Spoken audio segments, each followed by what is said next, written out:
I'm Mark Weiss. Welcome to Wisdom Applied.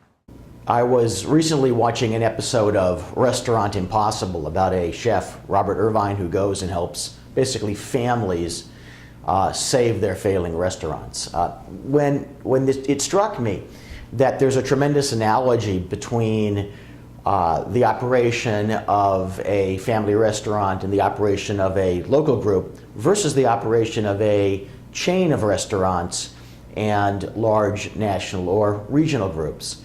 It's an important point, I believe, especially in terms of what hospitals are getting when they decide to make the switch from a local group to a national group. Now, certainly, if you watch Restaurant Impossible, you know that families will often ride these failing businesses down and down and down over a period of months, if not years, trying heroically, often in a flailing and failing type fashion, but they're attempting to save their business. They have ties to the community, they have ties to their customers, and they're fighting for their survival.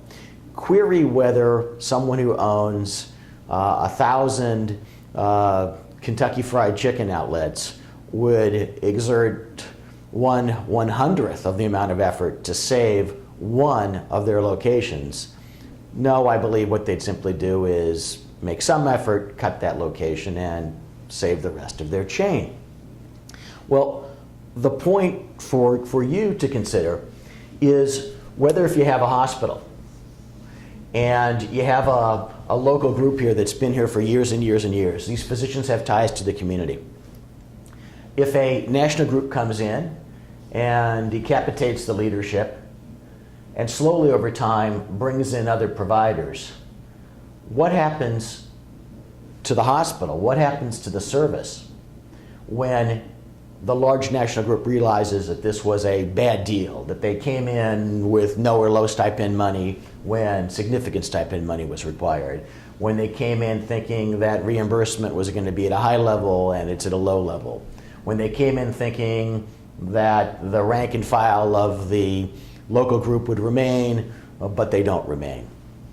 Are we going to end up in situations, and will hospital executives end up in situations where they're focused on the short-term gain that they perceive? In other words, changing leadership when they feel that's in their best interest, or more likely attempting to reduce stipend support to get more services for less or more services for nothing, only to find out that what they have is not a group that is bound to the hospital, not the solo restaurateurs who are willing to fight to save their solo restaurant, but rather a relationship with more or less an itinerant provider, a large group which is never going to make the same investment in this location. So, is the hospital being penny wise and ton foolish?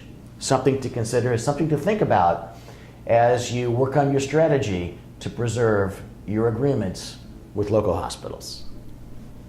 For complimentary resources, including articles and our monthly newsletter, the Advisory E-Alert, visit advisorylawgroup.com.